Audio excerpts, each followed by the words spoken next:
जय हिंद। आज हम लोग बात करेंगे cardiac profile test, cardiac marker test या कार्डियक प्रोफाइल टेस्ट हार्ट के बारे में।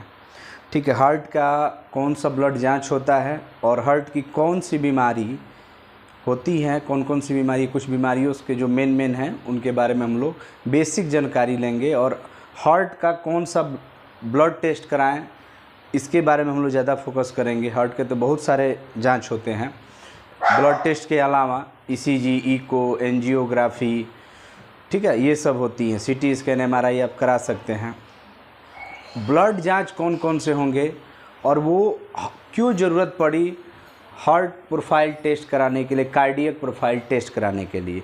कार्डी मीन्स होता है हार्ट, कहीं भी वर्ड आ जाए cardi, cardiology, study of heart. उसी तरह कार्डिटिस, इन्फ्लामेशन, ITS लग जाए, इन्फ्लामेशन ऑफ। उसी तरह कार्डियक प्रोफाइल टेस्ट यानी कि हार्ट का प्रोफाइल, बहुत सारे उसमें जांच आएंगे। ठीक है, बेसिक इसकी पहली वीडियो हमारी लिपिड प्रोफाइल की थी, उसमें आप देख लीजिएगा। पहले हम लोग अगर हार्ट प्रोफाइल जांच कार्डियक प्रोफाइल जांच जानने के लिए हम लोग को थोड़ा सा उसके बारे में, हार्ट के बारे में जानना होगा। तो आपको पता है कि heart is a pumping machine of our body. Heart एक पंपिंग मशीन है। खेत में जैसे ट्यूबवेल में जो पंपिंग मशीन लगाता है मोटर, वो क्या करता है, नीचे का पानी ऊपर की तरफ पंप करता है और पूरा खेत में पानी पट जाता है, भीग जाता है। उसी तरह हमारे शरीर में हार्ट, लोग कहता है ना कि दिल जब टूटता है तो बड़ी दर्द होता है। सही में जब दिल टूटता है तो वाकई में दर्द होता है। दिल, हार्ट, इसमें अगर प्रॉब्लम हो गया तो दर्दे दर्द है। इतना दर्द है कि सह नहीं पाइएगा और ख़त्म हो जाइएगा। जिसका दिल टूटता है वही जानता है। तो जिसका दिल की बीमारी होती है, हार्ट की, वही जानता है। वाकई में ये कहावत बड़ी अच्छी है, सटीक है। कैसे होगा आगे हम लोग बात करेंगे। तो हार्ट एक पंपिंग मशीन है जो क्या चीज़ को पंप करता है, पानी को नहीं, ब्लड को पंप करता है। यानी हमारे एक पैर के नाखून से लेकर और सिर तक, ये हाथ में, भुजा में जितनी ब्लड होती हैं वो क्या करता है, वो जाती हैं हार्ट के पास और हार्ट से चारों तरफ पंप होकर के ऑक्सीजनेटेड ब्लड जो होती है वो पंप होकर के चारों तरफ हमारे शरीर में, दोनों हाथ में, दोनों पैर में, हमारे शरीर चारों तरफ फैल जाता है। क्यों फैलता है ये ऑक्सीजनेटेड, जो गंदा, जो डीऑक्सीजनेटेड ब्लड है। डीऑक्सीजनेटेड ब्लड का मतलब हुआ जिसमें CO2 ज़्यादा हो और O2 कम हो, उसको हम लोग कहते हैं डीऑक्सीजनेटेड ब्लड। और जिसमें O2 ऑक्सीजन ज़्यादा हो और CO2 कम हो, उसको ऑक्सीजनेटेड प्योर ब्लड, शुद्ध रक्त कहते हैं। इसको डीऑक्सीजनेटेड ब्लड मतलब डी मीन्स कम, ऑक्सीजनेटेड, ऑक्सीजन, ऑक्सीजन इसमें कम है, ऑक्सीजन इसमें कम है, कार्बन डाइऑक्साइड ज़्यादा है, तो उसको डीऑक्सीजनेटेड। जिसमें ऑक्सीजन ज़्यादा है और CO2 कम है, उसको हम लोग क्या कहते हैं, ऑक्सीजनेटेड ब्लड, यानी ऑक्सीजन वाली ब्लड। यही हमारे शरीर में चाहिए। तो ब्लड, जब हम लोग बात करें अगर लंग्स की, तो जो हम लोग सांस लेते हैं नाक के द्वारा और ये नेजल कैविटी से होते हुए, ट्रैकिया से होते हुए जब लंग्स में हवा प्रवेश करता है, उसमें बहुत सारी होती है। तो मेनली हमको बात करना है O2 से। जब ये O2 आता है तो ये रक्त नलिकाएं बहती हैं। इसमें क्या रहता है, RBC के अंदर हीमोग्लोबिन। इस ये गाड़ी खड़ा करके रखता है, स्टेशन पे यात्री आ रहा है, ऑक्सीजन नमक के यात्री ट्रैकिया से होते हुए, लंग्स से होते हुए यहाँ आ रहा है, कहाँ पर, ब्लड के पास। ब्लड में आर्म से टैक्सिन, हीमोग्लोबिन खड़ी है। अच्छा, आ गया भैया, 4 ऑक्सीजन आए एक साथ, 4 भाई थे, क्योंकि एक हीमोग्लोबिन, 4 हीमोग्लोबिन, एक ऑक्सीजन का मॉलिक्यूल अणु जो 4 ऑक्सीजन को ढो सकता है। तो हीमोग्लोबिन, घबराइएगा नहीं, ये डिटेल है, डिटेल में हम बताएंगे क्यों होता है। हम बता देंगे cardiac profile test, top 10T होता है, मायोग्लोबिन होता है, लिपिड प्रोफाइल करा लीजिए आप, CPK MB करा लीजिए, CPK, सब चीज़ बताएंगे आगे हम। कोलेस्ट्रॉल बढ़ जाएगा, लेकिन बेसिक चीज़ समझिए। तो ये ऑक्सीजन हमारे सेल में चाहिए, हर सेल को चाहिए एनर्जी बनाने के लिए। हर एक सेल को ऑक्सीजन चाहिए एनर्जी बनाने के लिए। और वो ऑक्सीजन कहाँ से, ब्लड में मौजूद हीमोग्लोबिन पर अटैच होकर के, बैठ करके हर एक सेल के पास ये पहुँचता है। ठीक है। और दोनों लंग्स के बीच में यहीं पर क्लोज फिश, बंद आकार का कॉनिकल शेप का ये हार्ट होता है, ठीक है, कॉनिकल शेप का हार्ट होता है। तो हर एक, और ये भी हार्ट जो है वो भी हर एक सेल से मिलके बनी है, बहुत सारी करोड़ों सेल से मिलके बनी है। हर सेल में यही मेटाबॉलिज्म होना है। C6H12O6 टूटता है, ये ग्लूकोज का मॉलिक्यूल है, शुगर है, ये ऑक्सीजन की उपस्थिति में या विटामिन से मेनली ऑक्सीजन की उपस्थिति में टूटता है और 38 ATP का निर्माण करता है और CO2 कार्बन डाइऑक्साइड जो बाहर निकल जाती है सांस के द्वारा, ठीक है। तो जो लंग्स से ऑक्सीजन आया, हीमोग्लोबिन बैठ के हर एक सेल के पास जाया, वो ये क्रिया कराने के लिए मेटाबॉलिज्म कराने, मेटाबॉलिज्म अगर हो रहा है तो वो सेल आराम से फलेगा, बढ़ेगा, बड़ा बढ़िया हमारी स्थिति बाटे, बड़ा बढ़िया हमारा ऑक्सीजन मिला था, हम कोनो हमरा दिक्कत नहीं, हमको कोई दिक्कत नहीं, ऑक्सीजन मिला। हमारा भगवान सबको क्या कहता है, सबको सब मांगता है। सेल बाबा क्या मांगते हैं, हर कोशिका मांगती है, हे भगवान हमको ऑक्सीजन से भले पूर्णा, तू तो नहाओ फलो फूतो, कैसे कहावत है, उसी तरह ऑक्सीजन नहाओ फलो फूतो, सेल यही कामना करता है कि हमको ऑक्सीजन मिलता रहे। अगर यही ऑक्सीजन इस हार्ट के सेल के पास न मिले तो क्यों नहीं मिलेगा? ब्लड कहाँ बनता है, कहाँ बहता है? तीन चीज में। मोटा सबसे होता है, उसको आर्टरी कहते हैं, धमनी। उससे पतला आर्टरी में ऑक्सीजनेटेड ब्लड बहता है, यानी ऑक्सीजन वाला ब्लड बहता है। एक होता है वेन, सीरा जिसको हिंदी में कहते हैं, उसमें डीऑक्सीजनेटेड ब्लड बहता है, जिसमें CO2 ज़्यादा O2 कम। जो हम लोग की नली दिखती है वो CO2 वाली होती है, ज़्यादा वाली वेन है जो बाहर में, ठीक है। और एक होता है, इसी से बहुत सारी ब्रांचिंग हो जाएगी, महीन केशिकाएं। तो वही महीन केशिकाएं जो होती हैं, जो आर्टरी की भी ब्रांचिंग हो जाएगी, वेन की भी ब्रांचिंग हो जाएगी, और महीन केशिकाओं में वो ब्लड बहते हुए सेल के पास जाएगा, क्योंकि डायरेक्ट आर्टरी इस सेल के पास नहीं जाएगा क्योंकि ये मोटा है, और इस आर्टरी में कई सेल इसके आ जाएंगे, तो इसकी बहुत सारी ब्रांचिंग होंगी। ऐसे ये आर्टरी आया, इसकी बहुत सारी, हर एक सेल के पास ये ब्लड ले जा रहा है। अब बताइए, हार्ट क्या करता है? अरोटा से चारों तरफ ब्लड को क्या करता है? पंप करता है। ऑक्सीजनेटेड ब्लड को चारों तरफ हमारे शरीर में, लेफ्ट साइड में, लेफ्ट बाह में, राइट बाह में, ऊपर में, नीचे में, ये सब में पंप करता है।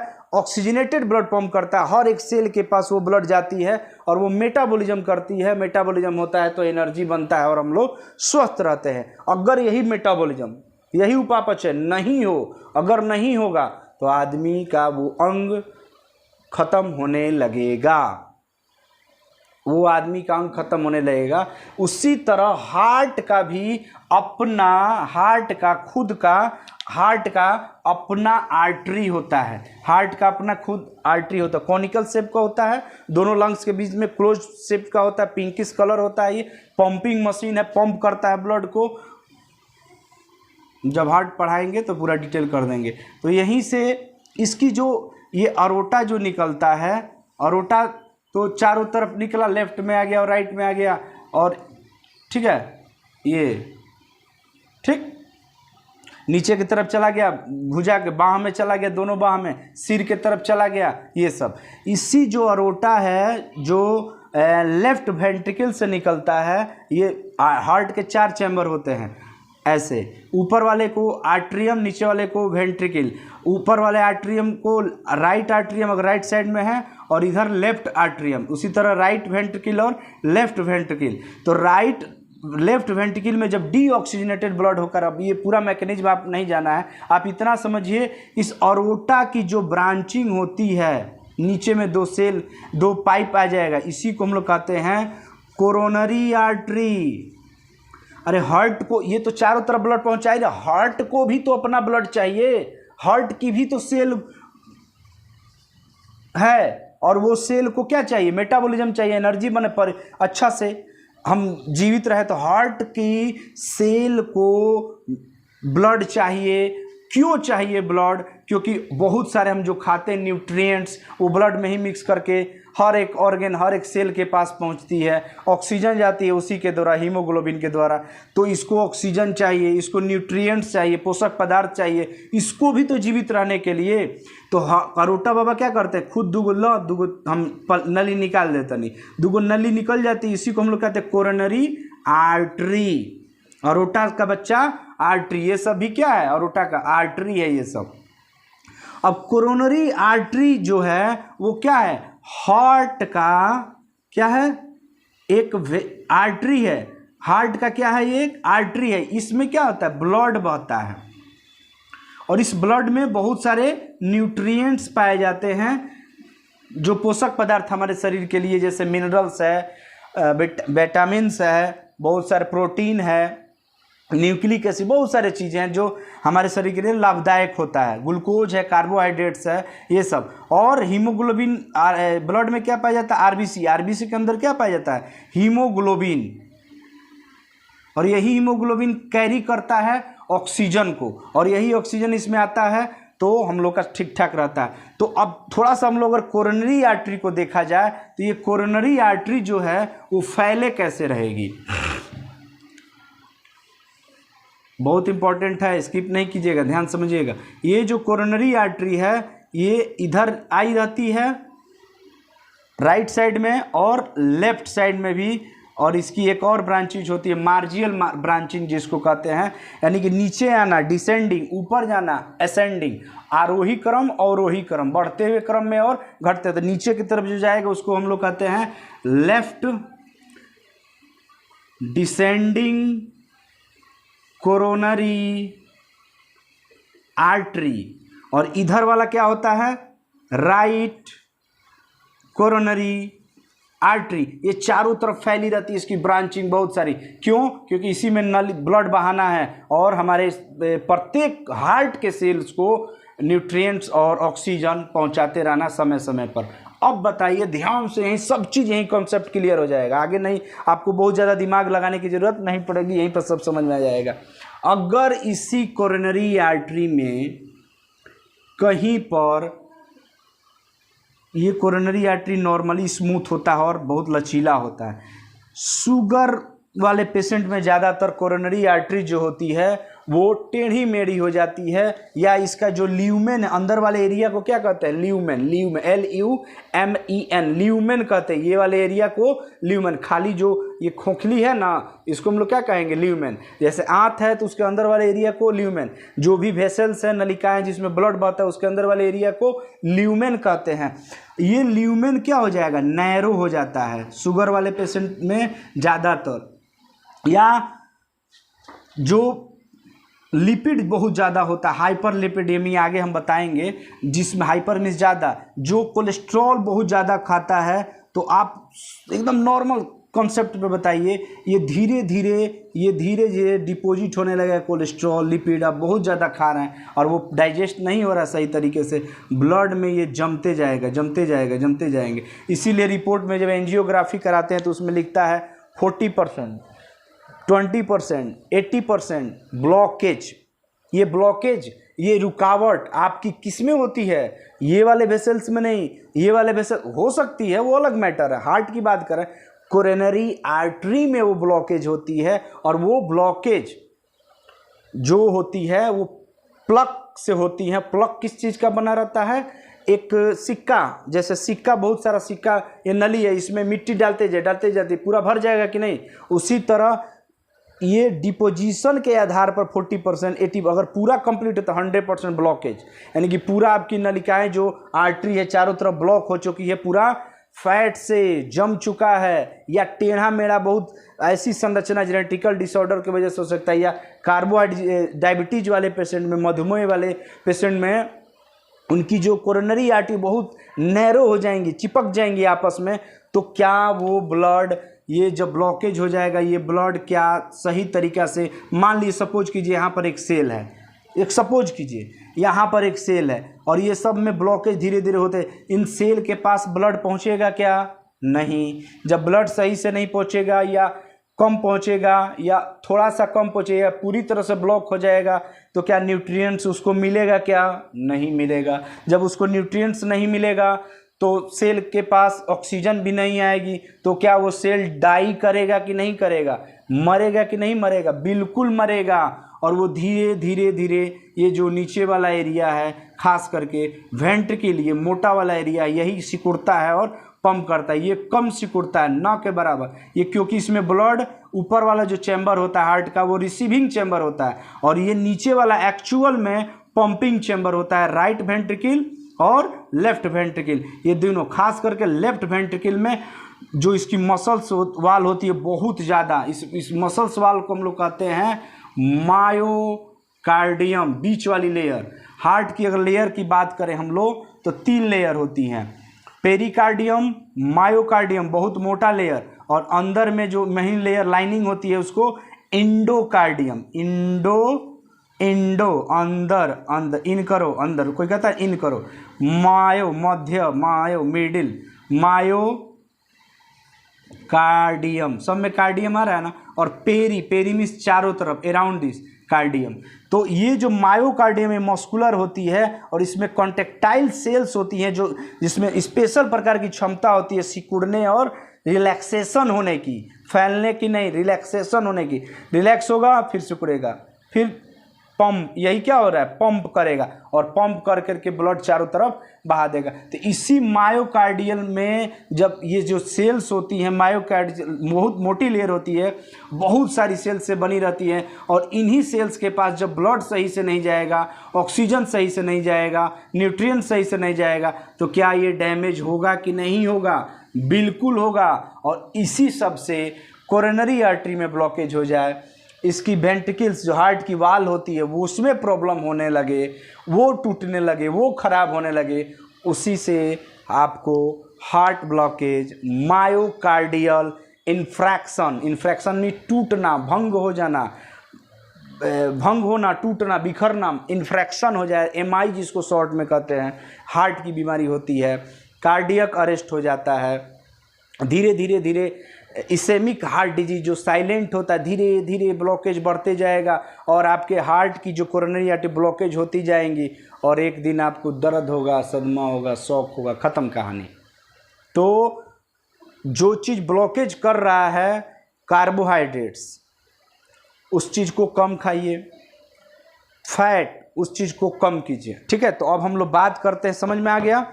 तो फिर से बता दे रहे हैं, कोरोनरी आर्टरी शुद्ध रक्त को, ऑक्सीजनेटेड ब्लड को और न्यूट्रिएंट्स को लेके आती है, हर हार्ट की एक सेल को देती है कि तुम लोग जियो आराम से। और वही अगर आर्टरी में ही ब्लॉकेज हो तो ब्लड सही से नहीं बहेगा, ब्लड सही से नहीं बहेगा, तो इस हार्ट को न्यूट्रिशन सही से नहीं मिलेगा, ऑक्सीजन सही से नहीं मिलेगा, तो मेटाबॉलिज्म नहीं होगा।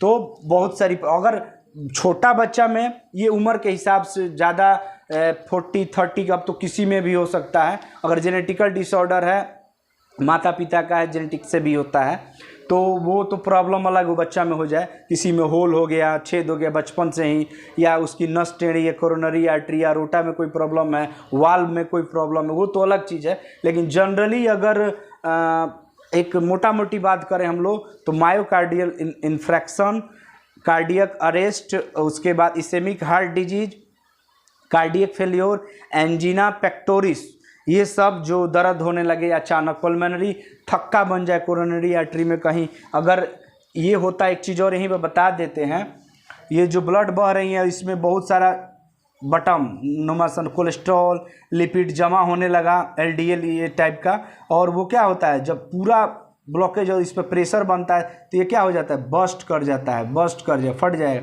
और जब फटेगा तो यहाँ पर क्लॉट जमा कर देगा, ब्लड आएगा नहीं, आर पार होगा, इसके सेल को न्यूट्रिशन मिलेगा नहीं, और हार्ट अटैक हो जाएगा। तो ये ब्लॉकेज के आधार पर, अगर ज़्यादा ब्लॉकेज है तो आपको कार्डियोलॉजिस्ट से मिलना चाहिए, ठीक है।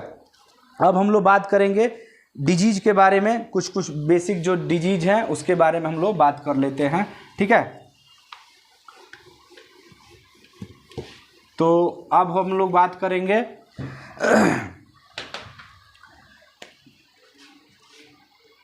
हार्ट डिजीज,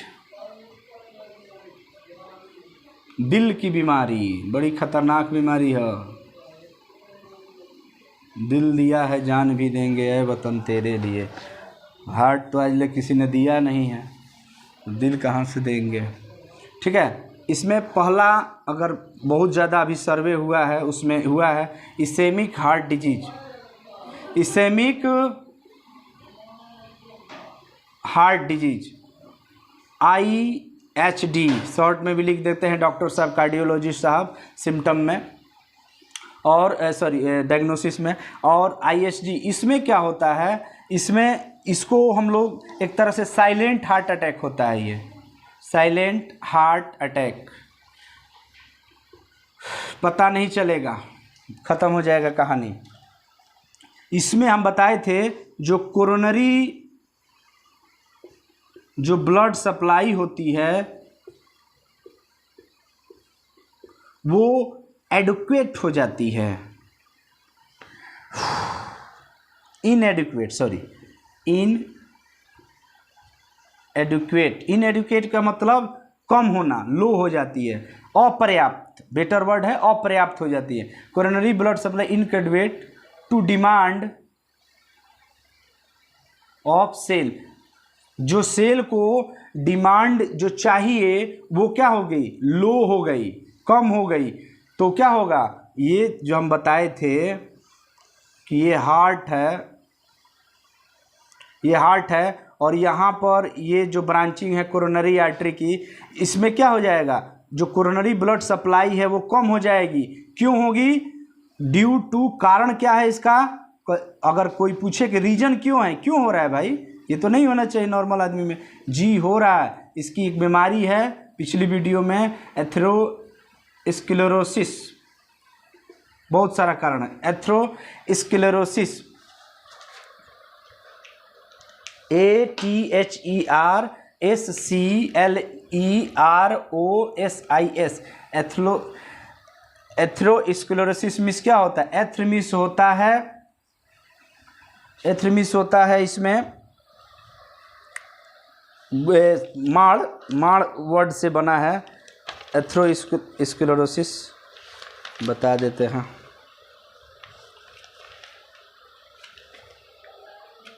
हाँ, उसका मतलब होता है ग्रुएल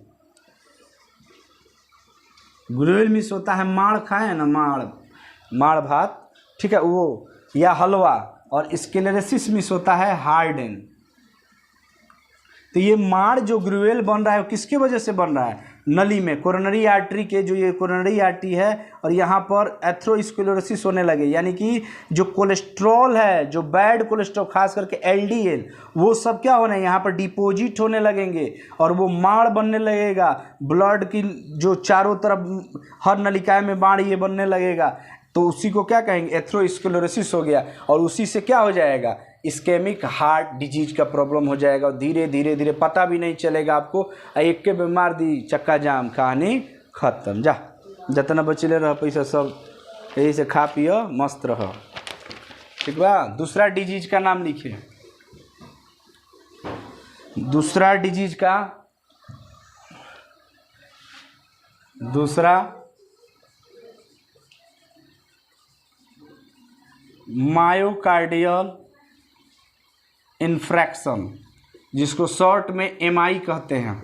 डॉक्टर साहब लिख देंगे MI हो गया, जाओ MI, अच्छा मुंबई इंडियंस, बहुत बढ़िया है, जाओ IPL दो, नहीं सर, मायोकार्डियल इन्फ्रैक्शन, मायो हम बताए थे हार्ट की 3 लेयर होती है, पेरिकार्डियम, मायोकार्डियम और इंडोकार्डियम, ये बहुत मोटी लेयर होती है, इसी को हम लोग कहते हैं मायोकार्डियम लेयर, और ये थिकेस्ट सबसे मोटी लेयर होती है, इसमें कॉन्ट्रैक्टाइल सेल्स की बनी रहती है, और यही क्या करती है, पंपिंग, हार्ट को पंप यही कराती है। ये तो कवरिंग किए रहती है, सीरस मेम्ब्रेन है, और ये लाइनिंग अंदर की है, ठीक है, ये अंदर की लाइनिंग है, सबसे मेन यही है, मेन इसी में सब खेल है, मायोकार्डियम में। अगर ये इसको, इस सेल को न्यूट्रिशन कम मिलना बंद किया, कहानी खत्म हो जाएगा, सब बीमारी उसी पर खेल है, इसको समझ लीजिए, सब बीमारी के बारे में जान जाइए। Myocardium layer, middle layer of the heart का जो मध्य वाली जो लेयर होती है, बहुत मोटी लेयर होती है, मस्कुलर लेयर होती है, कॉन्ट्रैक्टाइल सेल्स की बनी होती है, कॉन्ट्रैक्ट सिकोड़ना और फिर पुनरावस्था में आ जाना। यही पुनरावस्था, सिकुड़ना पुनरावस्था में पंप करता है ब्लड को, ठीक है। तो मायोकार्डियल इन्फ्रैक्शन, नाम बीमारी का इन्फ्रैक्ट, इन्फ्रैक्ट मीन्स क्या होता है? भंग होना। इन्फ्रैक्शन मीन्स भंग होना। इन्फ्रैक्ट, इन्फ्रैक्ट उस एरिया को कहते हैं, उस एरिया को कहते हैं area which are damage, tissue area better word होगा, tissue area which are damage to low amount of blood या by damage by low amount of blood. ऐसी टिश्यू की एरिया, ये वाला टिश्यू एरिया मान लीजिए यहाँ पर आई थी कोरोनरी आर्टरी और यहीं पर ब्लॉकेज होगा, नहीं आ रहा, तो यहाँ का डैमेज हो जाएगा कि नहीं? तो आप डॉक्टर साहब देखो ना, तुमको तो थोड़ा सा भी प्रॉब्लम है, ब्लॉकेज आ रहा है तुम्हारा, तो धीरे धीरे चारों तरफ ब्लॉकेज हो जाएगी, कार्डियक फेल। तो मायोकार्डियल इन्फ्रैक्शन ये भी क्या है? एक तरह से हार्ट की बीमारी है, एमआई है, ठीक है, एमआई है, ये भी हार्ट अटैक, इसी से इसको हार्ट अटैक भी हम लोग कहते हैं। इसमें होता क्या, कैसे पहचानेंगे, सिम्टम क्या है? देखिए सबसे पहले बहुत सारा सिम्टम है बीमारी का। इसमें बहुत तेज दर्द होगा, लेफ्ट साइड में भी हो सकता है, राइट साइड में भी हो सकता है। इसमें जो इसके पहले वाली जो इसेमिक हार्ट डिजीज में अगर कैसे पहचानेंगे, तो वो दर्द लेफ्ट बाह में भी होगा, राइट बाह में भी हो सकता है, जबड़ा में दर्द चला जाएगा, सिर में भी और कंधा में भी दर्द होने लगता है बाएं साइड में, वो सब हार्ट का प्रॉब्लम है। जब बैठ करके उठिएगा तो चक्कर टाइप का आ जाएगा, उसमें बहुत तेज दौड़ने लगिएगा तो आपका सांस फूलने लगेगा, बहुत सीढ़ी पर जाइएगा तो दम फूलने, तो मे भी हो सकता है कि आपको हार्ट का प्रॉब्लम हो सकता है, या बहुत सारा कारण है, आगे हम कारण भी बताएंगे क्यों ये बीमारी होती है। तो इन्फ्रैक्ट मिस होता है जो टिश्यू यानी कि मायोकार्डियल की जो लेयर थी वो इन्फ्रैक्ट हो रही है, tissue area which are damage, जो किसकी एरिया डैमेज हो रही है? मायोकार्डियल की, इसीलिए इसको क्या कह दिया गया? मायोकार्डियल इन्फ्रैक्शन, ठीक है। ये क्यों हो रहा है? क्योंकि यहाँ पर रुकावट हो रही है, एथेरोस्क्लेरोसिस हो रही है, या और सब नैरो हो गया, इसका ल्यूमेन जो है वो ऐसे हो गया, एकदम ऐसे, ब्लड आएगा ही नहीं, यहाँ पर जगह ही नहीं, नैरो हो गया। या डायबिटीज़ वाले पेशेंट में सिकुड़ने लगता है, नैरो ज़्यादा चांस उन लोगों में होता है, या और भी प्रॉब्लम आ जाए कोरोनरी आर्टरी में तो मायोकार्डियल इन्फेक्शन हो जाता है, ठीक है। इसको हार्ट अटैक, इससे भी इसको हार्ट अटैक भी हम लोग कहते हैं, ठीक है। तीसरा बीमारी का नाम है कार्डियक फेलियर, तीसरा है cardiac failure. Cardiac failure means heart fail कर गया, देखा ना तो मर गया हन, तो वो भी, ये भी सेम चीज़ वही है, इसमें भी इसमें लिख रहा है caused by impaired contraction, caused by impair contraction of the, same चीज़ है, एक समझ लीजिए, सब इन्हें उन्हें बात बा, लेकिन बतवा एक के बा, डिफरेंस मीन्स तनी मुनी। मायोकार्डियम इम्पेयर्ड कॉन्ट्रैक्शन, कम impaired contraction of the damage myocardium, जो हार्ट की जो ये वाली जो लेयर थी मायोकार्डियम मोटी वाली, यही क्या हो रहा है? कॉन्ट्रैक्ट कम हो रहा है। क्यों कम हो रहा है? क्योंकि वहाँ पर न्यूट्रिशन नहीं जा रहा है। हम बोल रहे हैं, चल रहे हैं, एनर्जी है तभी तो बोल रहे हैं। अभी एनर्जी, मुंह सूखने लगेगा, हमारे पास एनर्जी नहीं आएगी, ब्लड हमारे हर एक सेल्स जो कंजर्व थी वो बर्न हो गई, तो हमको पानी पीना पड़ेगा। उसी तरह यहाँ पर ब्लॉकेज हो गया, उसके पास हार्ट नहीं पहुँचेगा तो कार्डियक फेलियर होगा। बात सब एक ही है, टर्म केवल अलग अलग है, ठीक है ना। ये कोई बहुत पहाड़ नहीं है कि बीमारी। उसी तरह एक और मुंह से बता दे रहे हैं, pulmonary embolism. Pulmonary embolism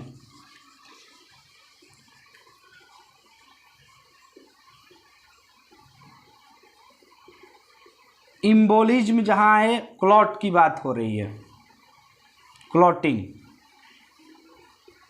coagulation, blood का नली में ब्लड बह रहा है, वेसल्स में, आर्टरी में बह रहा है, और यहीं पर डिपॉजिट हुआ बहुत सारा कोलेस्ट्रॉल, एलडीएल, और ये धीरे धीरे जब कोलेस्ट्रॉल, इस पर स्ट्रेस होगा, सरफेस टेंशन इसका ज़्यादा होगा, ये क्या हो जाएगा? बर्स्ट कर जाएगा, ब्रस्ट होगा, और यहीं पर ब्लड में जो प्लेटलेट्स होते हैं ये सब क्या करेंगे? कोगुलेशन फैक्टर होते हैं, वो क्या करेंगे, इसको क्लॉट कर देंगे, इम्बोलिज्म कर देंगे। उसी को हम लोग कहते हैं थ्रोम्बोसिस।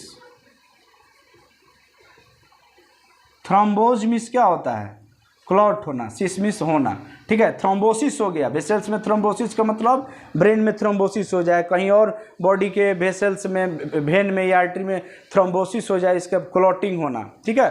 तो वही इम्बोलिज्म हो गया, पल्मोनरी इम्बोलिज्म। पल्मोनरी इम्बोलिज्म का मतलब क्या, पल्मोनोज, पल्मोनरी कहीं भी आएगा लंग्स की बात कर रहा है, तो फिर यहाँ हार्ट की बात क्यों हो रही है, क्यों हो रही है, क्योंकि इसकी जो वेंट्रिकल्स की वाल होती है, वेंट्रिकल्स की जो वाल होती है उसमें क्लॉट आ जाए, उसमें क्लॉटिंग हो जाए, तो उसी को हम लोग कहते हैं पल्मोनरी इम्बोलिज्म। और वेंट्रिकल्स जो मायोकार्डियम मेन बात कर रहा है, उसमें अगर क्लॉटिंग हो जाए तो दिक्कत होगा। एंजिना पेक्टोरिस एक और बीमारी का नाम है, angina pectoris. Angina, angio means पता है, एंजिना पेक्टोरिस। एंजियो मीन्स होता है वेसल्स। वेसल्स मतलब आर्टरी, वेन और कैपिलरीज, मोटा, पतला, महीन, शुद्ध, ऑक्सीजनेटेड, डीऑक्सीजनेटेड। इसमें भी डीऑक्सीजन और ऑक्सीजनेटेड दोनों होता है, क्योंकि आर्टरी की भी कैपिलरीज होती है और वेन्स की भी कैपिलरीज बहती है, ठीक है। तो यही कैपिलरीज जो होती हैं वो सेल्स के पास ब्लड को लेके जाती है। बहुत केसिकाएँ अगर यहाँ काटेंगे तो ब्लड आएगा, वो कैपिलरीज का ही ब्लड है। तो एंजिना पेक्टोरिस, पेक्टोरिस अगर हम लोग बात करें हम लोग, ठीक है। तो ये वाला जो एरिया है सीना वाला, ये जो पंखा के आकार का फैन लाइक स्ट्रक्चर होता है, इतना वाला एरिया स्टर्नम बोन ये होती है, इसको हम लोग कहते हैं पेक्टोरल मेजर मसल्स। अंदर में पेक्टोरल माइनर मसल होती है। तो यहीं पर, यहाँ पर दर्द, सीना धर लेंगे एकदम, ये आपका मायोकार्डियल इन्फ्रैक्शन में भी होगा, बहुत तेज चेस्ट पेन होगा बहुत, इसमें भी वही एंजिना पेक्टोरिस, पेक्टोरिस में बहुत तेज दर्द होगा, गिर जाएंगे आप, सदमा हो जाएगा, शॉक हो जाएगा। तो उसी को हम लोग क्या कहते हैं, एंजिना पेक्टोरी। पेक्टोरल मेजर मसल्स के पास में बहुत तेज दर्द होगा, जल्दी भागा डॉक्टर के पास, ठीक है। इसमें भी वही होगा। क्यों हो रहा है, क्योंकि आर्टरी में जो आर्टरी है वो नैरो हो जाता है। नैरो मीन्स पतला। जैसे ये है, बार बार बता रहे हैं, ये अभी नॉर्मल है, इसकी अगर लंबाई चौड़ाई देखी जाए सब जगह बराबर है, लेकिन अगर यही है, ये नैरो हो गया, यहाँ एरिया कम हो गया, ब्लड इन कम करेगा। और नैरो डायबिटीज़ वाले पेशेंट में ज़्यादा होता है, बीपी वाले पेशेंट में ज़्यादा होता है, या किडनी वाले प्रॉब्लम में भी ज़्यादा होता है। तो आर्टरी नैरो हो जाती है एंजिनो पेक्टोरिस में, और ब्लड की सप्लाई कम होने लगती है, तो हार्ट अटैक आने का चांस ज़्यादा रहता है बहुत। और ये दर्द जो होगा, ये जो दर्द होता है, आपको बता दें, बैठिएगा तो ठीक रहेगा, जब बैठ करके चलिएगा, बैठे भी रहेगा तो दर्द रहेगा कंटिन्यू, लेकिन अगर टहलिएगा तो ठीक है, अगर बहुत तेज दौड़िएगा तो दिक्कत हो जाएगा। और ये फ्लैक्चुएट भी करता है, मतलब ऊपर नीचे होता है दर्द। अगर आप बहुत जल्द अचानक कोल्ड वाले जगह में चल देखते होंगे, चक्कर आ जाए, सदमा भी आ जाए, या कोई अचानक कोई दुख वाला बात है, गिर जाए फिल्म में, फिर डॉक्टर लिखता है हाँ हम दवा दे दिए हैं, 2 दिन का इनको खिलाते रहे, फिल्म में देखे होंगे ना, गिर गया अचानक, ऐसा कोई हादसा हो जाता है, तो ये एंजिना पेक्टोरिस, अचानक दर्द हो जाएगा, हार्ट तुरंत बीपी बढ़ जाए, ये ज़्यादा हाइपरटेंशन वाले मतलब तुरंत बीपी बढ़ जाए तो हार्ट जल्दी जल्दी पंप करने, जल्दी इतना पंप करेगा कि जा सुता देगा आपको, ठीक है। तो ये सब, और ये दर्द जो होता है वो बाँह से बढ़ते हुए आर्म्स में, नेक में, जॉ में दर्द होने लगेगा, ये सब उसकी पहचान है। तो अगर ठंडी वाले एरिया में जा रहा है, या बहुत ज़्यादा एथलेटिक्स वाले पेशेंट में, तो खास करके हार्ट का पेशेंट बहुत ज़्यादा हो रहा है, क्योंकि बेचारे वो बहुत ज़्यादा करते हैं एक्सरसाइज, उनका हार्ट बहुत ज़्यादा पंप करता है, क्योंकि मोर एक्सरसाइज मोर पंप, मोर एक्सरसाइज मोर पंप, हार्ट बहुत ज़्यादा करता है। बहुत ज़्यादा ठूस ठूस के खाना खा, हैवी मील ले लिए आप, बहुत ज़्यादा भारी खाना खा लिए, उसके वजह से भी होता है। स्ट्रॉन्ग इमोशन, बहुत दुख का कोनो छोड़ के चल जाए, वो उससे दुख हो जाए। अब हम लोग बात करते हैं टेस्ट के बारे में, ठीक है। तो टेस्ट के बारे में हम लोग बात करेंगे, बहुत इम्पोर्टेंट है, बहुत सारी वीडियो इसकी होंगी, लेकिन जो हम बता रहे हैं उसको ध्यान से समझिए। डायरेक्ट लोग लिख देता है कार्डियक मार्कर, हम लिख रहे हैं, ठीक है, वो भी ठीक है, कार्डियक प्रोफाइल टेस्ट या heart test. Cardiac profile test में अगर ब्लड से अलावा, इसके अलावा, ब्लड के अलावा, तो आप ईसीजी कराइए।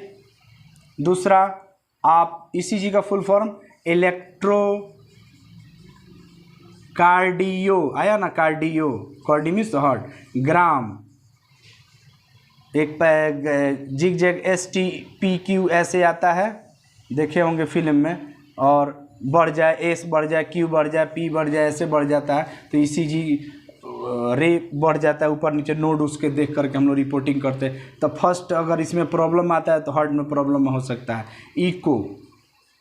इको आप करा सकते हैं। उसके बाद अगर बहुत ज़्यादा प्रॉब्लम है तो एंजियोग्राफी कराइए। एंजियो में हम अभी बताए थे कि वेसल्स होता है, इस वेसल्स में डाई डाला जाता है, यहाँ से डाला जाता है आर्टरी में, और वो जहाँ जहाँ ब्लॉकेज है उसको पहचानते जाता है। एंजियोग्राफी में ब्लॉकेज बता देगा कितना % है, और इसी एंजियोग्राफी में एक ट्रीटमेंट भी होता है, इसी को हम लोग कहते हैं ब्लॉकेज तोड़ने की विधि, एंजियोप्लास्टी, प्लास्टिक कट करना, तोड़ना, माने वेसल्स में डाई डालते हुए ब्लॉकेज को ख़त्म करते हुए आगे बढ़ते जाएगा, और ब्लॉकेज को कोरोनरी आर्टरी को ख़त्म कर दे, कोरोनरी आर्टरी के ब्लॉकेज को ख़त्म कर देता है, ठीक है। एंजियोग्राफी हो गया। सीटी स्कैन भी आप करा सकते हैं। CT scan computed tomography full form होता है इसका। उसके बाद MRI, magnetic resonance imaging, computed tomography, magnetic resonance imaging, तो ये सब मैग्नेट से किया जाता है। ये सब हम लोग मेन बात करेंगे, ECG, echo, angiography, CT scan, MRI, ये हो गया। अब हम लोग मेन बात ब्लड जांच की करते हैं, ठीक है। कार्डियक प्रोफाइल में ब्लड से कौन सी जांच की जाती है, तो उस ग्रुप को हम लोग बांटेंगे, 3-4 ग्रुप में हम लोग बांटते हैं। तो ग्रुप 1 है, जो अगर डायबिटीज़ वाले पेशेंट हैं, उनमें हार्ट का प्रॉब्लम ज़्यादा होता है, तो ब्लड का जांच हम लोग करते हैं BSF और या BSP, पहले जांच कर लेंगे हम लोग, डायबिटीज़ तो नहीं है।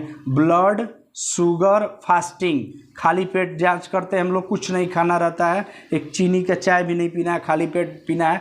फिर खाना खाने के 2 घंटा, एंड और नहीं, एंड और अथवा हो जाएगा। Blood sugar post prandial, PP का फुल फॉर्म पोस्ट फ्रेंडियल, माने after meal, after meal, meal means खाना, माने खाना खाने के ठीक 2 घंटा पर PP हम लोग करते हैं। तो ब्लड शुगर फास्टिंग और ब्लड शुगर PP जांच करते हैं। उसके बाद यूरिया हम लोग देखते हैं, किडनी वाला प्रॉब्लम में भी बढ़ता है, ब्लड यूरिया जिसको कहते हैं। इसकी अगर नॉर्मल रेंज की बात की जाए तो ये 70 से 110 होता है, ये सब आपको जानना ज़रूरी नहीं है। और PP का होता है 90 से 140, ये खाली पेट है, mg/dL। यूरिया की अगर बात करें तो ये 10 से करीबन 20-25 के लगभग होता है। यूरिया नाइट्रोजन की हम बात करें, बन ब्लड यूरिया नाइट्रोजन, बन की बात करें, यूरिया तो 40 तक होता है, ठीक है, mg/dL होता है। उसके बाद एक और जांच कर लेंगे, ये ग्रुप 1 की बात कर रहे हैं, ये नॉर्मल है। क्रिएटिनाइन स्पेसिफिक फॉर किडनी, ये किडनी के लिए जांच करते हैं। क्रिएटिनाइन अगर 1 तक नॉर्मल है तो ठीक है भाई, 1 से ज़्यादा हो सकता है आप हार्ट में भी चले जाए, प्रॉब्लम में चले जाए। इलेक्ट्रोलाइट्स की भी जांच करा लीजिए, बेटर रहेगा। इलेक्ट्रोलाइट्स मतलब इलेक्ट्रिक जो चार्ज को, sodium Na+, potassium K+, chloride, ये सब क्या है, चार्ज वाले जांच है। क्लोराइड, कैल्शियम आयंस, ये सब आयंस है, पॉजिटिव आयन या निगेटिव आयन, धन आयन और ऋण आयन, ये जांच करा लीजिए। ग्रुप 1 में ये जांच 4 ग्रुप में हम बांटेंगे, ठीक है। अब हम लोग ग्रुप 1 में शुगर का, यूरिया, क्रिएटिनाइन और इलेक्ट्रोलाइट्स की जांच करा लेंगे। आप कहेंगे कि तो हार्ट से क्या है, रिलेटेड रहता है, अब पूरा हम डिटेल में बताएंगे तो वीडियो बहुत लंबा हो जाएगा, ठीक है। शुगर वाले पेशेंट में नैरो हो जाता है, इसलिए बहुत ज़्यादा शुगर रहेगा पेशेंट को, उसको हार्ट का प्रॉब्लम होने का चांस ज़्यादा रहेगा। क्रिएटिनाइन अगर बहुत ज़्यादा किडनी टॉक्सिक मटेरियल को नहीं निकालेगी तो क्या होगा, हार्ट पर ही तो जमा होने लगेगा, या और भी ब्लड में जमा होने लगेगा, तो उससे भी टिश्यू डैमेज होगा हार्ट का, तो हार्ट में प्रॉब्लम होगी। ग्रुप 2 का जांच जो होता है, ग्रुप 2 टेस्ट जो होता है वो कार्डियक इसको हम लोग कहते हैं कार्डियक रिस्क इवोल्यूशन, बढ़ावा देने वाला इवोल्यूशन टेस्ट। यानी कि बाबू समझ जाइए, अगर ये प्रॉब्लम आ रहा है, इसकी वीडियो हमारी पिछले वाली थी, उसको देख लीजिएगा लिपिड प्रोफाइल की, तो इसमें जांच कराया जाता है। कार्डियक रिस्क बढ़ाने वाला है, यानी कि ये सब चीज़ बढ़ेगा लिपिड प्रोफाइल का। लिपिड प्रोफाइल वीडियो देख लीजिए, लेकिन यहाँ हम बता दें जल्दी जल्दी। कोलेस्ट्रॉल, लिपिड प्रोफाइल में कौन सा जांच होता है? कोलेस्ट्रॉल का जांच करा लीजिए, 200 तक रहे ठीक है, 200 से ऊपर है तो प्रॉब्लम है। ट्राइग्लिसराइड 40 से 160 होता है, अगर 100 से ऊपर है तो प्रॉब्लम है। ट्राइग्लिसराइड ये सब लिपिड प्रोफाइल, ये सब फैट है, वसा है। HDL अगर 30 से कम है, 30 से कम है तो प्रॉब्लम है, ठीक है। इसकी नॉर्मल एज 35 से 60 होती है, अगर 30 से कम है तो प्रॉब्लम। ये इसको हम लोग गुड फैट कहते हैं। अगर ये हमारे शरीर में फैट बढ़ता है तो अच्छी है, ठीक है। उसके बाद LDL, इसको bad high density lipoprotein, LDL low density lipo, इसको बैड कोलेस्ट्रॉल कहते हैं, बैड खराब। अगर ये बढ़ जाए हमारे शरीर में तो बहुत खतरनाक होता है, ठीक है। उसके बाद VLDL very low density lipoprotein. तो ये अगर ये सब की रेंज जो बढ़ रही हैं, अगर इसमें प्रॉब्लम हो तो बाबू आप जा रहे हैं कहाँ पर? आपके शरीर में फैट जमा हो रहा है, कोलेस्ट्रॉल की मात्रा आपके ब्लड में बढ़ रही है। यानी कि आप समझ जाइए, आप ग्रुप 2 की टेस्ट करवाए थे, आप हार्ट का पेशेंट बनने जा रहे हैं। अब आइए ग्रुप 3। ग्रुप 3 में ये बहुत इम्पोर्टेंट है और ये हार्ट अटैक से जांच है, और इसी को हम लोग कहते हैं कार्डियक मार्कर। और ये मेनली किया जाता है टिश्यू डैमेज। टिश्यू डैमेज कब होगा? हम बताए थे, जब कोरोनरी आर्टरी में ब्लॉकेज बहुत ज़्यादा आएगा और हार्ट के पास, हार्ट की सेल्स के पास न्यूट्रिशन सही से नहीं मिलेगा तो वहाँ की सेल क्या होंगी? डैमेज, कट जाता है, चमड़ा छोड़ दीजिए, तो कुछ दिन बाद वो ख़राब हो जाता है। उसी तरह ये ख़राब हो जाएगा, न्यूट्रिशन नहीं मिलेगा ही नहीं, नीला पड़ते पड़ते ख़राब हो जाएगा। तो ये जो टिश्यू जो डैमेज हो रहे हैं उसमें कैसे हम लोग जानेंगे? हम तो जान नहीं पाएंगे। तो कौन सा जांच कराएं कि हमको पता चल जाए? तो आइए समझते हैं हम लोग कौन सा जांच हम लोग कराएं कि पता चल जाए। तो रेड से लिख रहे हैं, बड़ी खतरनाक है। पहला, हार्ट अटैक हुआ है कि नहीं हुआ है? पहला तो CPK। हालांकि ये जो जांच होता है, हम मेन बात बता रहे हैं, बहुत सारा जांच होता है। CPK ये जो होता है, इसका फुल फॉर्म होता है क्रिएटाइन, P for phospho, K for kinase. एक चीज़ और बता दे रहे हैं, इस ग्रुप में जो कार्डियक मार्कर ग्रुप में मेनली जो जांच होते हैं वो एंजाइम होते हैं और प्रोटीन।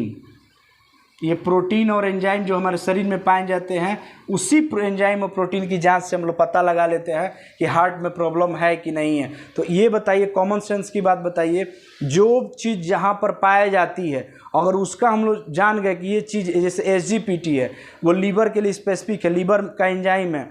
जैसे यूरिया है वो किडनी में पाया जाता है, तो यूरिया का अगर लेवल बढ़ा रहेगा तो किडनी में प्रॉब्लम, SGPT का लेवल बढ़ा रहेगा तो लीवर में प्रॉब्लम।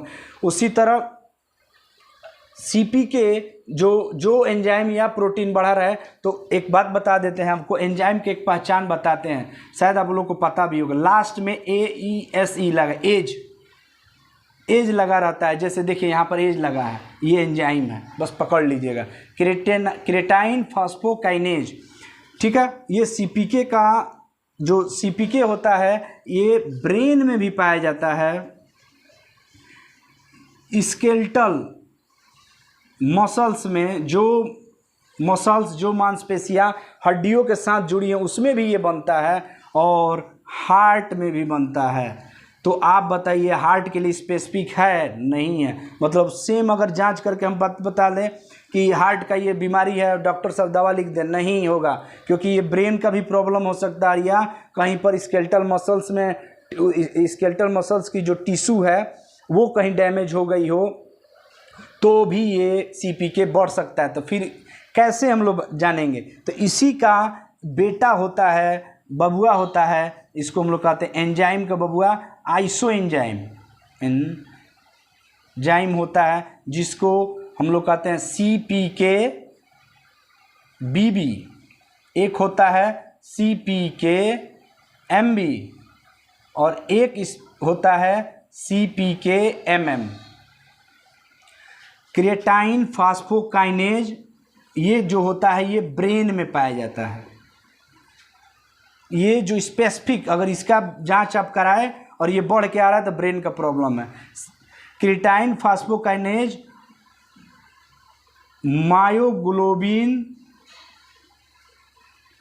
बाइंडिंग,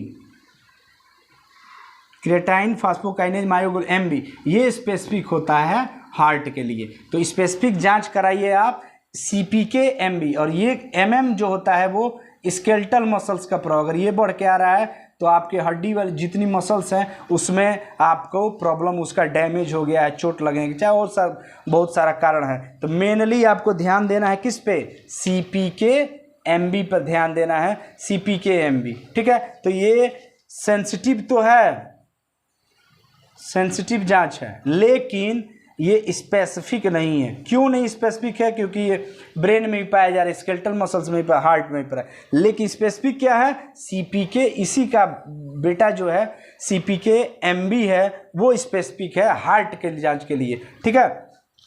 अब थोड़ा सा हम लोग बात कर लें इसके बारे में। इसकी नॉर्मल रेंज जो होती है वो अगर मेल में है तो थोड़ा ज़्यादा होता है और फीमेल में कम होता है, 20 से 50 इंटरनेशनल यूनिट पर लीटर। और फीमेल में ये मेल का चिन्ह है, मेल नर, तीर चलाता है मेल, जोड़ घटाव करती है फीमेल, और ये है आपका 10 से 37 IU इंटरनेशनल यूनिट।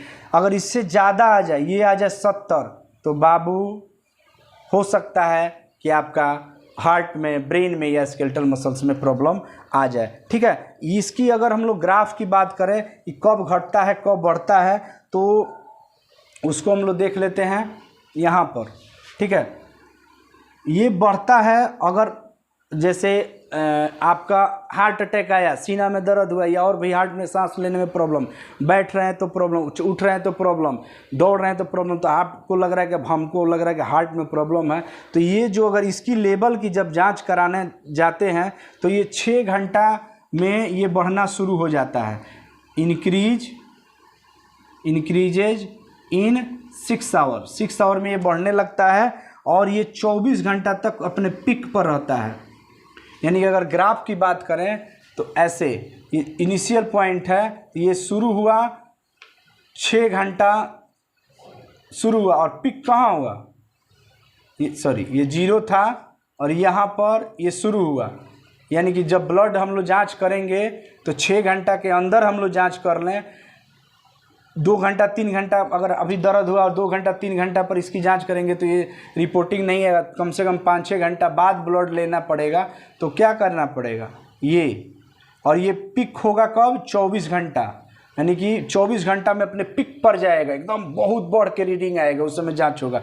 और फिर धीरे धीरे ये घटने लगता है, 2 से 3 दिन में ये घट करके अपने नॉर्मल रेंज में आ जाता है, ठीक है। ये किसके लिए किया जाता है, मायोकार्डियल इन्फ्रेक्शन और मस्कुलर डिस्ट्रॉफी, मस्कुलर में कहीं मसल्स में डैमेज हो रहा है कोई टिश्यू, तो उसके लिए किया जाता है CPK। ये नॉन स्पेसिफिक है, सेंसिटिव तो है लेकिन नॉन स्पेसिफिक। स्पेसिफिक कौन है, CPKMB। CPKMB इसी एंजाइम, ये क्या है, क्रिएटाइन फास्फोकाइनेज एक एंजाइम है जो कि ब्रेन, स्केलेटल मसल्स और हार्ट में पाया जाता है। इसी CPK एंजाइम का आइसो एंजाइम होता है, इसका पार्ट होता है, इसका भाग होता है CPKBB जो ब्रेन में पाया जाता है, CPKMB जो स्पेसिफिक हार्ट के लिए किया जाता है, और CPKMM जो स्केलेटल मसल्स के किया जाता है। अब हम लोग इसकी नॉर्मल रेंज होती है 20 से 50 इंटरनेशनल यूनिट होती है, इससे बढ़ जाए तो प्रॉब्लम हो जाएगी, घट जाए तो भी प्रॉब्लम हो सकती है। ये जो शुरू होता है जब अटैक आया उसके 6 घंटे बाद इंक्रीज बढ़ना होता है, 7वें घंटे और बढ़ेगा, 8वें घंटे, 24 घंटे, एक दिन हो जाए पूरा बढ़ जाएगा, और फिर एक दिन जब हो जाए तो धीरे धीरे घट के 2 से 3 दिन में ये नॉर्मल इसकी रेंज आ जाती है, ठीक है। तो अब हम लोग दूसरा जांच जो बात करते हैं उसका बात करते हैं CPKMB के लिए। ठीक है। तो CPK-MB का अगर हम लोग बात करें तो इसकी जो नॉर्मल रेंज होती है वो 5 से 25 IU इंटरनेशनल यूनिट होती है। ये स्पेसिफिक होती है, स्पेसिफिक फॉर हार्ट डिजीज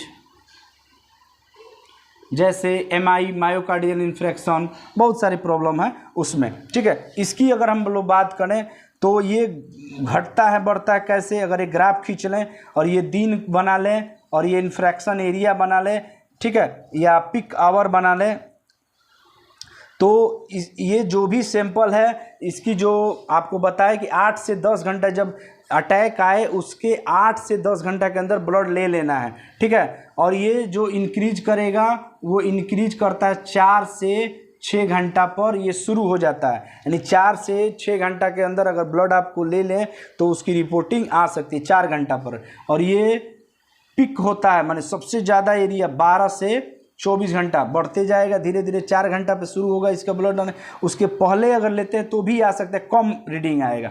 और जब बढ़ते जाएगा और यहाँ पिक सबसे ज़्यादा है, हाई पिक, इसको पिक में सबसे ज़्यादा ये 24 घंटा पर बढ़ जाएगा, अगर इस समय ब्लड है तो बहुत बढ़ के आएगा और फिर धीरे धीरे धीरे धीरे 2 से 3 दिन में ये अपने नॉर्मल एरिया में, नॉर्मल रेंज में अपना आ जाएगा। 5 से 25 तक होता है। अगर 30 किसी का आया तो हार्ट में डैमेज हो गया है, मायोकार्डियल इन्फ्रेक्शन हो गया, यानी हार्ट की जो मायोकार्डियल लेयर थी उसमें इन्फ्रैक्ट वो भंग हो गया, डैमेज हो गया, ठीक है।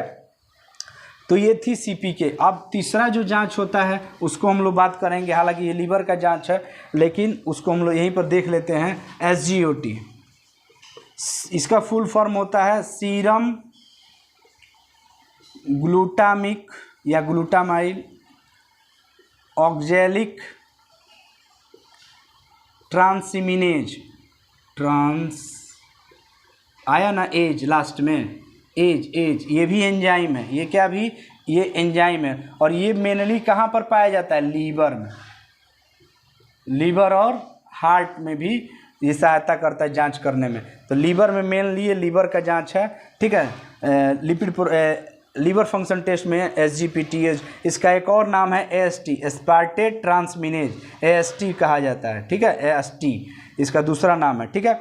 इसका क्या बात है, इसकी नॉर्मल रेंज अगर बात करें तो 0 से 35 होता है, SGPT से थोड़ा सा कम होता है IU, इसका भी यूनिट इंटरनेशनल यूनिट। इसकी अगर ग्राफ की बात करें हम लोग तो ये 3 से 8 घंटा में, ये अगर 3 से 8 घंटा में जब अटैक आया, उसके अटैक के ऑनसेट के 3 से 8 घंटा में ये इंक्रीज करता है और ये बढ़ते बढ़ते लगभग पीक होता है 24 घंटा पे, ये भी पीक होता है एक दिन पर, और फिर ये 3 से 6 दिन में नॉर्मल रेंज पर धीरे धीरे डिक्लाइन कर जाता है। पीक होगा 24 घंटा पे, 3 से 8 घंटा पे ये बढ़ता है। ये भी नॉन स्पेसिफिक है, ये भी नॉन स्पेसिफिक है, non specific test for the heart problem के लिए SGOT स्पेसिफिक नहीं है, ठीक है। अब चौथा हम लोग बात करें, चौथा बात करते हैं हम लोग LDH का फुल फॉर्म होता है लैक्टिक D फॉर डिहाइड्रोनेज, एज आया, इसमें भी एज आया, डिहाइड्रोनेज, एज ये भी क्या है, एक एंजाइम है। और इसकी जो नॉर्मल रेंज होती है वो 70 से 240, इसकी भी यूनिट वही होती है 200 इंटरनेशनल यूनिट। अगर इसकी बात करें तो ये भी स्पेसिफिक नहीं होता है। ये कहाँ पाया जाता है, हार्ट में पाया जाता है, लीवर में पाया जाता है, किडनी में पाया जाता है। तो ये भी नॉन स्पेसिफिक, सेंसिटिव तो सब जांच है लेकिन नॉन स्पेसिफिक, मतलब नॉन स्पेसिफिक का मतलब ये अगर जांच करेंगे तो इसे ये नहीं बता पाएंगे कि एक्यूरेट हार्ट का ही प्रॉब्लम है, वो लीवर का भी प्रॉब्लम हो सकता है।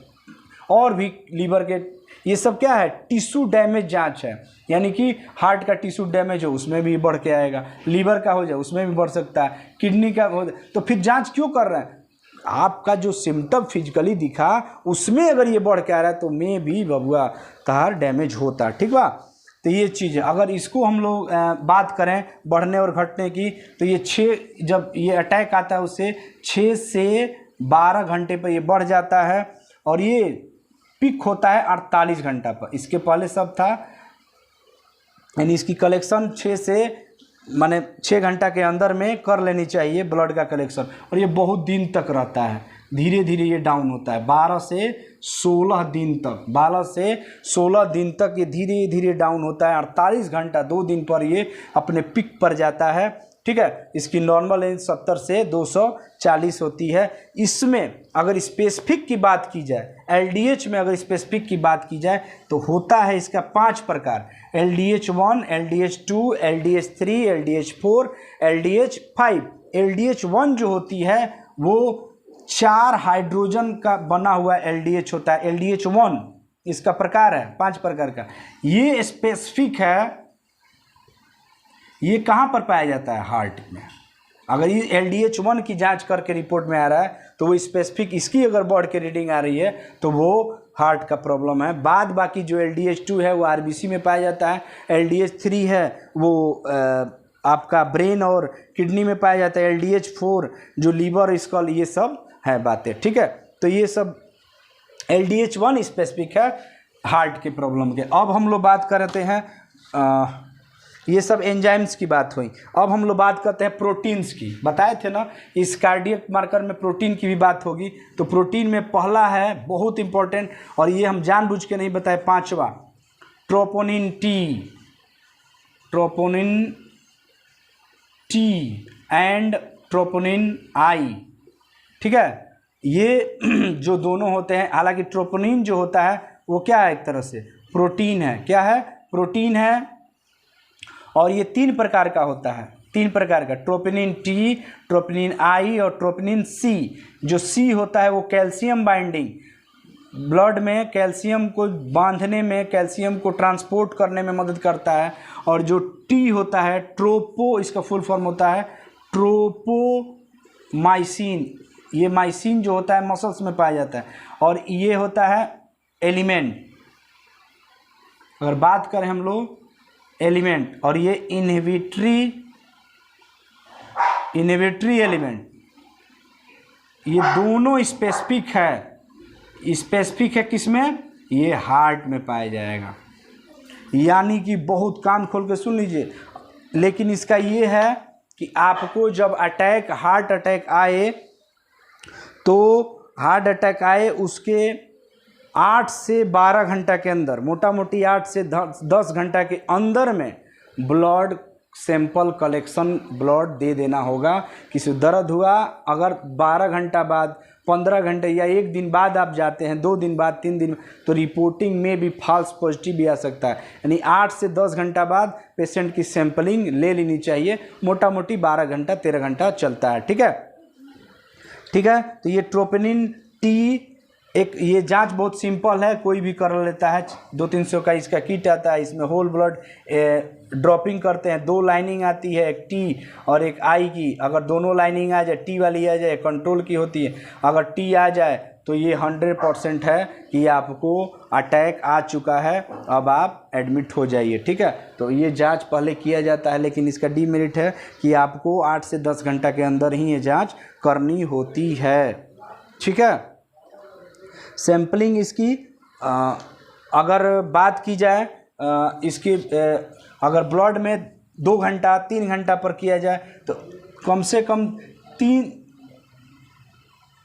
to 4 आवर्स, 3 से 4 घंटा में ये बढ़ जाएगा। और पिक होगा कब? 8 से 12 घंटे पर। 8 to 12 आवर पे ये ट्रोपोनिन टी बहुत बढ़ के आएगा, ठीक है। फिर तुरंत ये धीरे धीरे डिक्लाइन होता, घटते जाता है 5 से 10 दिन पर। यानी कि अब अगर आप 5 से 10 दिन में करा भी रहे हैं जांच, में भी आ सकता है, लेकिन बेस्ट है कि आपको 3 से 4 घंटा में, 5 घंटा, 6, मतलब 8 से 10 घंटा के अंदर, 12 घंटे के अंदर ही ब्लड सैंपल दे देना चाहिए लैब में या हॉस्पिटल में। सैंपलिंग हो जानी चाहिए, ठीक है। ये प्रोटीन है और ये 3 से 4 घंटा पर, अटैक के 3 से 4 घंटा के अंदर ये बढ़ना चालू कर देता है। बहुत क्विक होता है ये, ठीक है। और 5 से 10 घंटे पर, ठीक है। ट्रोपोनिन टी और ट्रोपोनिन आई थोड़ा सा 3 से 10 दिन तक, 2 होता है ना, तो ये ट्रोपोनिन टी है, तो ये मान लीजिए ट्रोपोनिन आई है। तो ट्रोपोनिन आई जो होता है वो 3 से 10 दिन तक रहता है। दोनों का 3 से 4 घंटा में इराइज करेगा और पिक होगा 8 से 12 घंटे पर, ठीक है। ये चीज़ है। ये क्यों किया जाता है ट्रोपोनिन टी? एक्यूट तुरंत मायोकार्डियन इन्फेक्शन, अभी हाल ही में तुरंत अटैक आया, जाकर के ट्रोपोनिन टी टेस्ट करा लीजिए, बहुत है, स्पेसिफिक है। कौन सा? उसमें का 2 है, ट्रोपोनिन टी और आई, सी नहीं है। ये 3 प्रकार की होती है। तो ट्रोपोनिन जाइए, ट्रोपोनिन टी का ऐसे शॉर्ट में ट्रोपोनिन का जांच हमको कराना है भैया हमारे दर में, या तो जाने लायक तो रहेगा नहीं। तो हालांकि अगर नॉर्मल है, डर आपको है हटाना, तो ट्रोपोनिन टी का जांच करें। हम कंसल्ट नहीं कर रहे हैं, हार्ट के कार्डियोलॉजिस्ट से आप कंसल्ट कीजिए, ऐसे बता दे रहे हैं ट्रोपोनिन टी। ये बहुत एक्यूरेट जांच है हार्ट अटैक के लिए, ठीक है। मे भी फॉल्स हो भी सकता है, और भी जांच करा सकते, लेकिन बेस्ट है कार्डियोलॉजी से कंसल्ट कीजिए, ठीक है। तो ट्रोपोनिन टी की बात हो गई और आई की बात हो गई। अच्छा, ट्रोपोनिन टी जो लिखते हैं हम लोग, ट्रोपोनिन टी, इसको शॉर्ट में लिखा जाता है CTNT, और जो ट्रोपोनिन आई होता है उसको लिखते हैं CTNI। ये दोनों जो होता है, ये ट्रोपोनिन माइसिन एलिमेंट्स होता है और इनहिबिटरी, ठीक है। तो ये दोनों प्रोटीन होते हैं, ठीक है। ये अगर बढ़ जाए तो हार्ट का प्रॉब्लम है। अब उसके बाद छठा जो जाते, ये भी प्रोटीन ही है। और अगर कोई पूछ दे मायोग्लोबिन, ठीक है।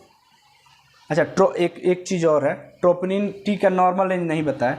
ट्रोपोनिन टी का नॉर्मल रेंज अगर 0 से 0.01 माइक्रोग्राम होता है, ठीक है, पर ml, नैनोग्राम पर ml।